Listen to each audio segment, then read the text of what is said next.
यहां पर एक महत्वपूर्ण प्रश्न वो है ठोसों में ऊर्जा बैंड। ये प्रश्न बहुत बार पूछा गया है। क्या है? ठोसों में ऊर्जा बैंड। समझो क्या है। जब परमाणुओं के बीच क्या होती है? अन्योन्य क्रिया होती है। जब परमाणुओं के बीच क्या होगी? अन्योन्य क्रिया होगी, जिसके कारण उनकी ऊर्जाओं में विक्षोभ उत्पन्न हो जाता है और प्रत्येक ऊर्जा स्तर अनेक ऊर्जा स्तर में विभक्त हो जाएगा और विभक्त होकर एक बैंड का रूप ले लेता है, जिसे हम क्या बोलते हैं? ठोसों में ऊर्जा बैंड। परिभाषा बहुत बार पूछी गई है। लिखो, क्या लिखोगे? लिखोगे बोहर के सिद्धांत के अनुसार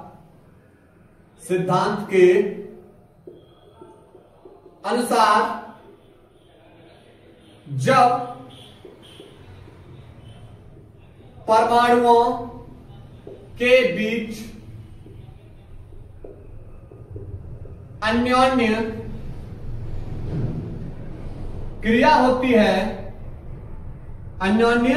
क्रिया होती है, जिसके कारण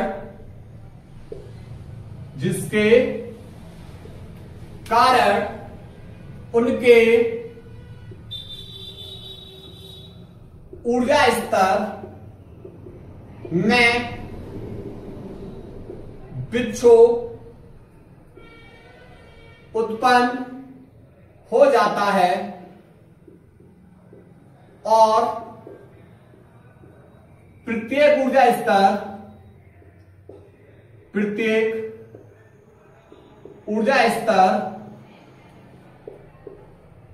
अनेक ऊर्जा स्तर में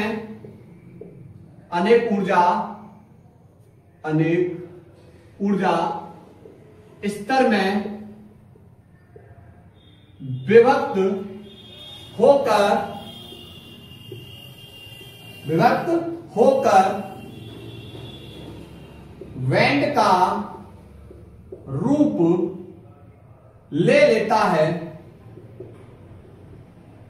का रूप ले लेता है, जिसे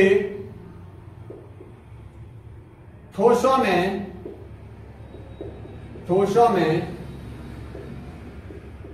ऊर्जा बैंड कहते हैं। समझ आया भाई? क्या बताया हमने? बताया भाई कि यहां पर ठोसों में ऊर्जा बैंड किसे कहते हैं? तो जब परमाणुओं के बीच अन्योन्य क्रिया होगी, उनके ऊर्जा स्तर में बेटा विक्षोभ उत्पन्न होगा और प्रत्येक ऊर्जा स्तर अनेक ऊर्जा स्तर में विभक्त होकर एक बैंड का रूप ले लेता है, जिसे हम क्या बोलते हैं? ठोसों में ऊर्जा बैंड। अब बेटा ठोसों में जो ऊर्जा बैंड को दो प्रकार से बांटा गया है। एक चालन बैंड और दूसरा बेटा संयोजी बैंड। चालन बैंड जिसमें कौन रहना पसंद करते हैं? मुक्त इलेक्ट्रॉन। और संयोजी बैंड में कौन रहना पसंद करते हैं? संयोजी इलेक्ट्रॉन। समझो कैसे। जैसे क्लोरीन का परमाणु क्रमांक 17 है, इसका इलेक्ट्रॉन विन्यास कर रहे हैं 1s2 2s2 2p6 3s2 3p5 2 और 6 2 8 8 हो तो 10 हो तो 12 और 5 17। ठीक। अब इसके बेटा यहां पर बात करेंगे संयोजी इलेक्ट्रॉन कितने हैं और ये बेटा मुक्त इलेक्ट्रॉन कितने होंगे। समझना, इसके संयोजी इलेक्ट्रॉन की बात करें भाई, इसमें रहना पसंद करेंगे संयोजी इलेक्ट्रॉन। तो बात करेंगे इसके बाह्यतम कोष में कितने इलेक्ट्रॉन आए? 7। कितने इलेक्ट्रॉन है बाह्यतम कोष में? लास्ट संख्या में कितने इलेक्ट्रॉन है? 7 इलेक्ट्रॉन है। ठीक। तो संयोजी इलेक्ट्रॉन तो इसमें प्रवेश करेंगे, लेकिन अष्टक नियम का पालन करने के लिए बेटा कितना इलेक्ट्रॉन कम है? 1। तो बेटा इसके अष्टक नियम का पालन पूर्ण करने के लिए 1 इलेक्ट्रॉन की कमी है। वो 1 इलेक्ट्रॉन जो मुक्त इलेक्ट्रॉन है वो कहां पर होगा? वो हमारा चालन बैंड में। 7 इसमें 1 इसमें। ठीक। तो यहां पर बेटा ध्यान रखना, मुक्त इलेक्ट्रॉन हमारे किसमें प्रवेश करेंगे? किसमें? चालन बैंड के अंदर। और संयोजी इलेक्ट्रॉन बेटा किसमें प्रवेश करेंगे? हमारे संयोजी बैंड के अंदर। और इनके बीच में जो गैप मिलेगा, इनके बीच में जो ये गैप मिलता है, इसे बोलते हैं वर्जित ऊर्जा अंतराल। तो आपसे पूछे भाई वर्जित ऊर्जा अंतराल किसे बोलोगे, तो संयोजी बैंड और चालन बैंड के बीच में जो गैप होता है, इसी गैप को हम बोलते हैं क्या, वर्जित ऊर्जा अंतराल। बस इसी पे पूरा गेम है, ठीक है। चलिए अब इसके बाद इसी में हम पढ़ने वाले ऊर्जा बैंड के आधार पर ठोसों का वर्गीकरण। चलिए समझते हैं। नंबर 1, पहला चालक। तो आप बोले सर चालक वे पदार्थ जिनमें धारा का प्रवाह होता है क्या कहलाएंगे, चालक। वे पदार्थ जिनमें धारा का प्रवाह होता है क्या कहलाएंगे, चालक कहलाते हैं। जैसे आपका एल्यूमिनियम हुआ, लोहा हुआ, क्लियर। उसके बाद अगर हम बात करें ऊर्जा बैंड के आधार पर परिभाषा, ऊर्जा बैंड के आधार पर क्या है, चालक वे पदार्थ होते हैं, चालक वे पदार्थ होते हैं जिसमें संयोजी, जो हमारा संयोजी बैंड होता है वह कैसा होता है, संयोजी इलेक्ट्रॉन से पूर्ण भरा होता है, तथा चालन बैंड कैसा होता है, रिक्त होता है। और इनके बीच में जो वर्जित ऊर्जा अंतराल है, इनके बीच में जो वर्जित ऊर्जा अंतराल है वो कैसा होता है, वो गैप कैसा होता है, 0। वर्जित ऊर्जा अंतराल लगभग में कैसा होता है, 0। ऊपर बेटा कौन है हमारा, चालन बैंड है, और नीचे हमारा कौन है, संयोजी बैंड, क्लियर। मान लो बीच में बेटा गैप है, वो गैप बिल्कुल 0 है। मान लिया आप साइकिल चला रहे हो और किसी ब्रिज को पार करना है, तो उनके बीच में गैप अगर कम है तो आप आसानी से पार कर जाओगे, आसानी से पार कर जाओगे, ठीक है। तो यहां से वही है, इनके बीच में जो गैप है वो कैसा है, 0 है। तो क्या लिखेंगे परिभाषा, परिभाषा लिखेंगे वे पदार्थ जिनमें धारा का प्रवाह होता है क्या कहलाएंगे, चालक कहलाते हैं, चालक कहलाते हैं। जैसे चांदी, कॉपर आदि। अब बात करेंगे ऊर्जा बैंड। सिद्धांत के आधार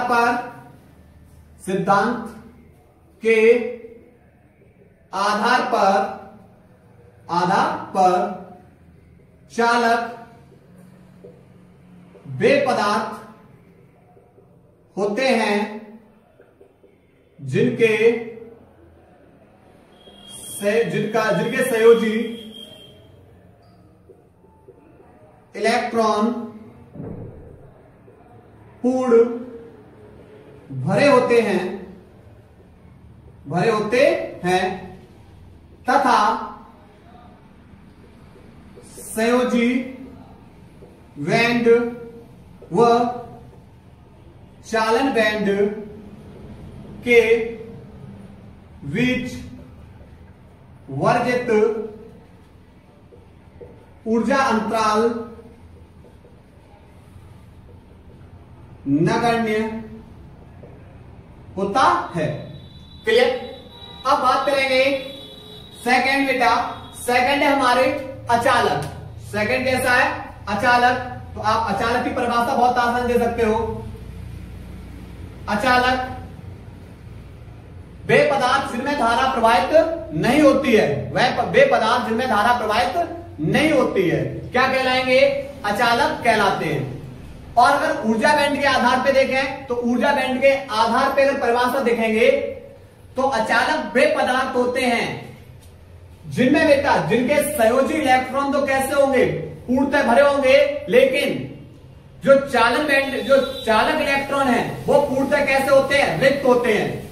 और इनके बीच में जो वर्जित ऊर्जा अंतराल होता है, जो गैप होता है वो कैसा होता है, काफी अधिक होता है, लगभग में 3 इलेक्ट्रॉन वोल्ट से अधिक, ठीक है। तो क्या लिखेंगे यहां पर, जैसे समझो ये बेटा हमारा कौन है, ये हमारा संयोजी बैंड है और ये हमारा चालन बैंड है, ठीक है।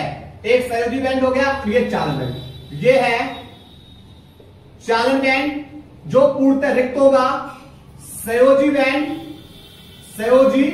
बैंड जो पूर्णतः भरा होगा, लेकिन इनके बीच में जो गैप है, वर्जित ऊर्जा अंतराल है, वह 3 इलेक्ट्रॉन वोल्ट से कैसा अधिक है, लगभग में 3 इलेक्ट्रॉन वोल्ट है, इससे अधिक है, जिसके कारण ये बेटा जो संयोजी बैंड के जो इलेक्ट्रॉन है वो चालन बैंड में जंप नहीं कर पाते।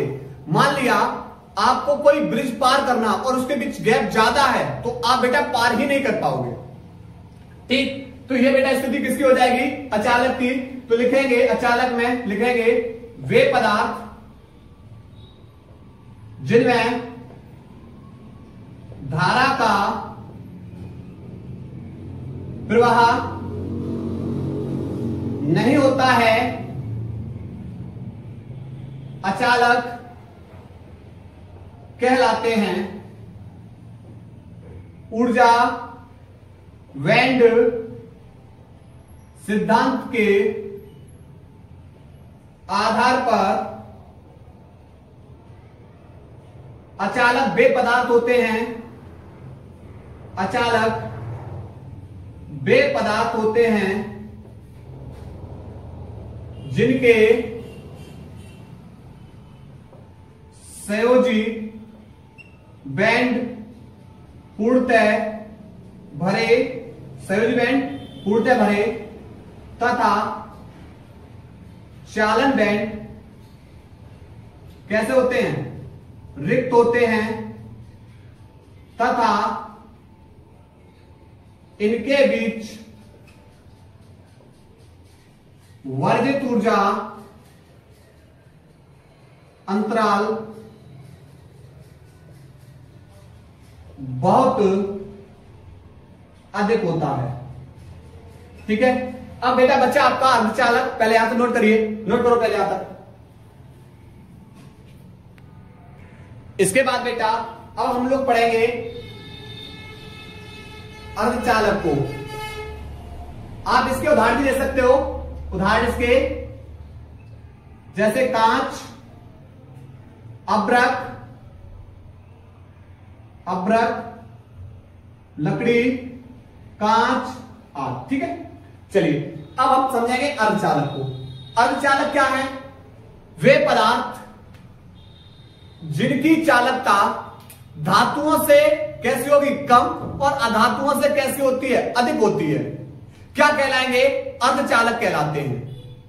अगर ऊर्जा बैंड के आधार पे देखेंगे तो ऊर्जा बैंड के आधार पे अर्धचालक वे पदार्थ होते हैं जिनके संयोजी बैंड पूर्णतः भरे या थोड़े खाली होते हैं तथा चालन बैंड पूर्णतः रिक्त या थोड़े कैसे होते हैं, भरे होते हैं। और इनके बीच में जो गैप होता है, किसके बीच में, ये हमारा चालन बैंड हो गया,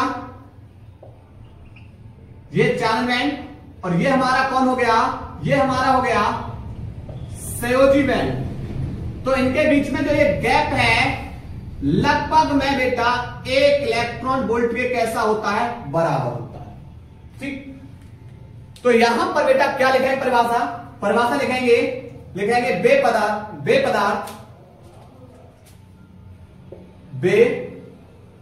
पदार्थ जिनकी चालकता धातुओं से कम तथा अधातुओं से अधिक होती है, अर्धचालक कहलाते हैं। जैसे जर्मेनियम, सिलिकॉन आदि। ठीक है, तो ऊर्जा बैंड के आधार पे, ऊर्जा